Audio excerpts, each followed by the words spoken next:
always just going to attack it when like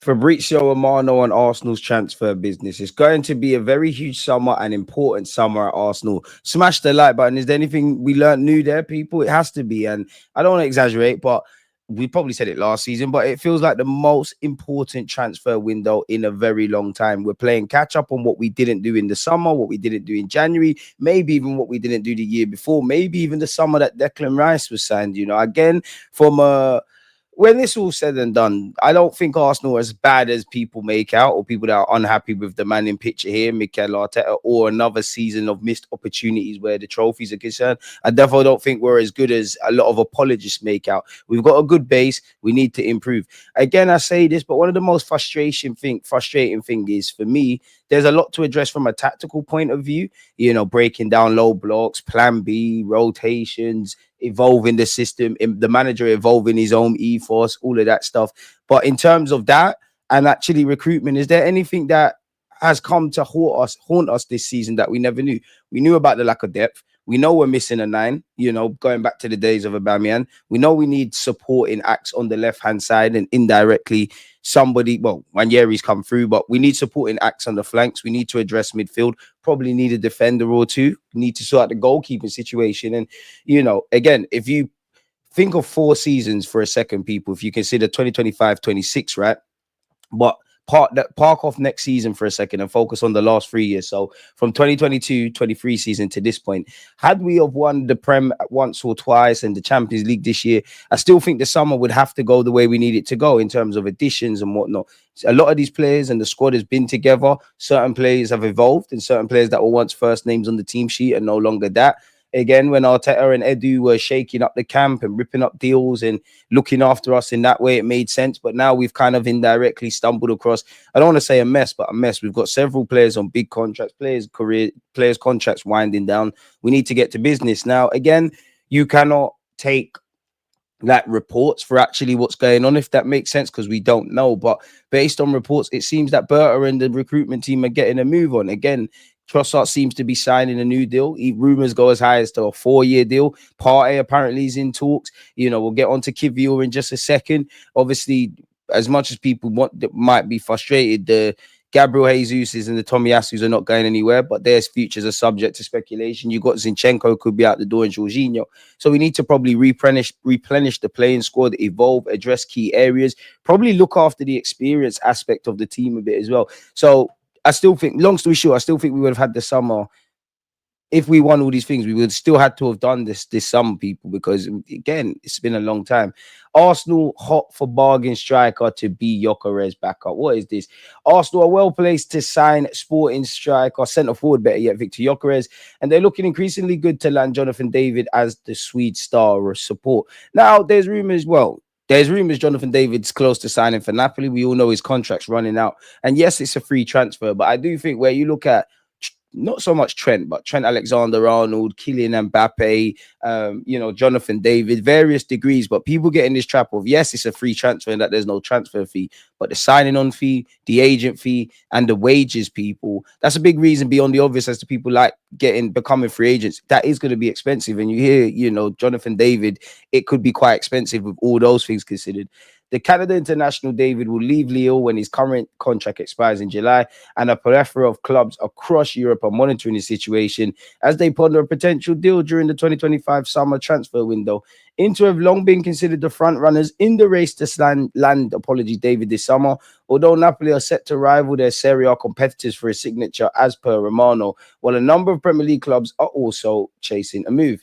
In fact, Inter Live claim Arsenal, Chelsea, Liverpool, Newcastle United and West Ham United are all interested in signing David after his stellar campaign for Lille. I've no doubt they've probably scouted him, but what's the one commonality? I can't speak for Inter Milan, but I would say Arsenal, Chelsea, Liverpool, Newcastle United and West Ham United, various degrees of need. Some might need a plan B supporting act versus someone like Arsenal, Chelsea and Man United who have been linked with Jonathan David but are not there. Probably need that A-lister striker, that guy. The one link is all these teams need a forward in it, so it's easy to link all of them with strikers. Of the teams, Arsenal are reportedly the hottest for David, as they are set to pursue a move during the upcoming summer transfer window. Football Transfers understands Gyokeres is Andrea Berta's priority target following his appointment as Arsenal's new sporting director, and fresh talks have been scheduled to take place after the Portuguese Cup final later this month. The Gunners, though, are known to be targeting two attackers, and with Ipswich Town's Liam Delap apparently favouring a move to Manchester United, David has emerged as a strong candidate, people. So what do you lot make of Jonathan David? Do you think he'd be a good addition? He's got 25 goals in 48 appearances for Lille so far this season, people. Let me know your thoughts. As I said, it's easy to link us with forwards. Apparently, a potential move of Leroy Sané to Arsenal still on the table as his contract stalemate with Bayern Munich continues, people. He's never going to stop being linked with us. He's played in the Prem. He's got a good relationship with Mikel Arteta. We need to address attacking areas. His contract is running down. Apparently, if he is to leave Bayern, Sané reportedly favours a move to London, but Newcastle have also been credited with an interest in a 29-year-old. Wonder what wages he'd be on. He's been linked with Arsenal. He maintains a good relationship with Mikel Arteta. Arsenal, for their part, have been in obvious need of a reliable backup to Saka. Does he want to be like that, or does he want to get football off the left-hand side? I don't mind. We know if we bring in a wide man, they can have the ability to deputize or compete on that right-hand side for Bukayo Saka, but they're probably going to play on the left. We've heard this before, but David Ornstein's once again said Arsenal would like to renew Thomas Partey's contract, and the midfielder would like to stay, but it is yet to be known if they reach an agreement. The Gunners are looking for possible alternatives. So does that mean we only bring in two central midfielders, assuming Zubamendi's really done, and Partey leaves? Or is it a case of Zubamendi comes in, Partey stays? That's a sweet, at least for a year in total, where you'd have, in theory, Zubamendi, Thomas Partey, Declan Rice, Mikel Merino, the options of a Martin Odegaard, a Miles Lewis-Skelly, Ethan Nwaneri, chop and change, mix and blend, whether it's a 10 or an 8 or a 6, depending on the players' profiles. I don't know, people. I do think midfield is an underrated area that needs to be addressed, if I'm completely honest. We heard this yesterday, but Arsenal have tabled a £1.25 million bid for Chelsea and England under-18 goalkeeper Freddie Bernal. The Blues rejected the offer for the 16-year-old and remain clear on their stance that they would like to keep him, with several other clubs interested, people.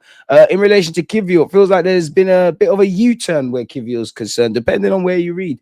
Arsenal have not given up on persuading Kiwior to stay and have indicated to the players' camp that they are willing to offer him a new contract on improved terms. Kiwior has wanted to leave Arsenal for some time now. He appreciates the progress he's made at the club, but also recognizes that Gabriel Magalhaes is his first choice. It's understood Kiwior's running the first team has only heightened his determination to seek football elsewhere next season. Now, I don't mind Kiwior staying for depth purposes, but this is what I spoke about in that for us, selfishly, you hope Kiwior thinks, you know what, I could take Gabriel Magalhaes' spot, as deluded as that might be. Maybe Mikel Arteta, because I do think Mikel Arteta has to see this season. You have to be cute and clever, rotate, give faith to other players, and that might help the likes of Trossard in staying, Zinchenko in staying, whether we like it or not, or Kiwior. Or is it a case of Kiwior has said, you know what, I've wanted to leave for some time now, playing against Real Madrid, PSG, big games, playing on a regular basis, growing in confidence. I'm looking like myself again. I'm looking like the player that obviously alerted Arsenal to my services. Should we leave? And I want to ask you lot, people, should we let him go? Because there's reasons to keep him. There's reasons for him to go. Because what I mean by that is you could argue his stock is ever rising. He's always had interest, allegedly, from a couple of Spanish clubs every now and again, French and English clubs, primarily Italian clubs. Surely his stock has never been that high, people, in that they might have been offering his contract. He could be available for a premium and we could get top dollar, because realistically, there's a lot of players that need to go probably before Kiwior, but who's really got a market? It's not the same, but do you remember Ainsley Maitland-Niles? It looked like he was going to leave, played. Wolves and Everton tabled bids. We didn't get any. We didn't accept them. Obviously, ended up leaving for free. Sometimes you might have to sell while the stocks are high, people. It all depends where you read, people. I mean, respectfully to Kiwior, I understand, the reasons why you might need convincing to stay. And I understand Arsenal might wanting to give you a new deal. But if I removed my Arsenal fan cap or my sympathetic cap on and put on my Arsenal cap, brother, it's Kiwior, bro. Respectfully, like, listen, this is Arsenal. This is a sweet gig. Fair enough if you rock up at some big Italian club, great, but this is a sweet gig for you, and you could argue, unless you rock up at a couple of clubs, this ain't gonna get better than this. We shouldn't have to persuade you. If you want to cut. Juventus and Inter Milan both want to sign Kiwior this summer, so do you pull the trigger? Marseille are also allegedly considering a move for him, people. Ornstein on Tierney and the left back situation. There might be a left back who comes in with Kieran Tierney leaving, and Zinchenko available for transfer. Cunha's reps apparently, well, where's it gone? Cunha's reps have scheduled meetings with both Arsenal and Newcastle, although he still favours a move to Manchester United. We're still linked with Rafa Leao. Apparently, Arsenal are interested in doing a deal. He has 100 million euros price tag on his head, and apparently Bert is a fan, people. Speaking of AC Milan, Manchester City have made AC Milan midfielder Tijjani Reijnders a serious summer target as they plan to rebuild Pep Guardiola's squad. In terms of the midfield profile, I'd love an 8 like that. As much as I love Rice in the 8 row, people. Arsenal make Gyokeres' decision after done deal claim. Arsenal are ready to gazump Man United in the Gyokeres race, people. Arsenal have apparently made him their top target. We've heard that several times, and no doubt we'll continue to hear that, people. Once again, we're in talks to agree a new deal with Leandro Trossard. We've gone over the Sane business. Chelsea apparently are stepping up their pursuit of Benjamin Sesko after it seems like Liam Delap is going to Manchester United. Sesko is always linked with Chelsea as well as Arsenal. Apparently, Chelsea have made fresh contact with Sesko's camp, and the day before that, apparently that was us doing that. Apparently, Chelsea were already in for the Slovenian international last summer, but Sesko was favouring a move to Arsenal before ultimately deciding to stay in Germany for another year. A lot has changed since last summer, and the Gunners are now pursuing a move for Gyokeres with Sesko their only their contingency should they fail to land the Swede. This has seemingly blown the race for the 21-year-old wide open, and Chelsea are key to take advantage. Sesko, however, will be significantly more expensive than Delap. The striker has a variable release clause that has now risen to 80 million euros. The report states that Leipzig will listen to 70 million euro offers, while the German press has claimed it could take as much as 90 million euros to sign him this summer. And we've also heard that Arsenal apparently got some level of reservations over him. I'm not too sure. Once again, Ornstein has apparently said on Gyokeres, Gyokeres remains in the mix for Arsenal. He's a player that Arsenal director Andrea Berta really liked. He's probably the best value for money option out there, but the time is ticking and other interest is building. We know Amarin at Man United likes him, so let's see if Arsenal move on that sooner rather than later. Fair enough. We've also been linked with Osimhen, Delap, and Sesko, as we all know. Smash the like button and let me know your thoughts on those names, people. Would you pivot away from that and go for someone of that ilk? Apparently, once again, going back to Rangers, AC Milan will only consider a bid in excess of 57 million. So that means we're not doing that. Again, Gyokeres is Andrea Berta's primary target. We're seeming to be moving closer on Martin Zubimendi. We're still linked with Andre Santos of Chelsea. You know, he's at Strasbourg, and there's a couple of players at Strasbourg I would consider wild cards for a lot of clubs. Apparently, according to Le 10 Sport, Arsenal are hot for the 21-year-old who's doing quite well. Surely he gets a chance at Chelsea, or they sell him to a rival, they loan him out again before he's let go. PSG have tried to sign him, and apparently Arsenal and PSG are battling it out to confirm his signature, people. Arsenal is set to take shape in the upcoming window, according to claims. The report, however, states Chelsea aren't willing to let Santos leave easily. Towards the end of March, it stated that Maresca's side are looking to sell Santos for 35 to 40 million euros. Le 10 Sport now state otherwise, and Chelsea could probably be open to a sale dependent on the offers they receive. So I have to see that. Arsenal working hard to still sell. Once again, Arsenal are looking to sign Andre Santos from rivals Chelsea before he's even played for the Blues, people. Santos could command a significant fee with his ability to play in several positions in midfield. The issue for Chelsea will be trying to convince him that the pathway exists for him at Stamford Bridge with Caicedo, Enzo Fernandez, and Lavia all in front of him, and also dependent on who else they sign, people. Apparently, Maresca was non-committed on him. He said, now we know that Santos is doing well, but in this moment, we are just focused about how we finish the season. And then we finish this season, we're going to start to think about next season. The player himself said, I don't think a specific decision has been made. No one has come to talk to me directly. Everything is in the hands of the clubs and my agents. So we could give him more first team football. But then if you get Zubimendi, Rice, Partey, are you necessarily going to play ahead of them? He's surely in with a serious chance of making the Brazil World Cup squad if he continues, people. Heinsohn is linked with everybody in the Premier League, and apparently by the end of May, we'll know where his future lies.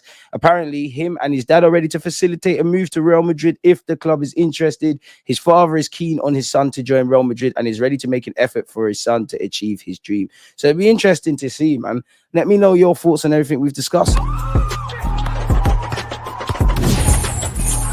Always red light. I think like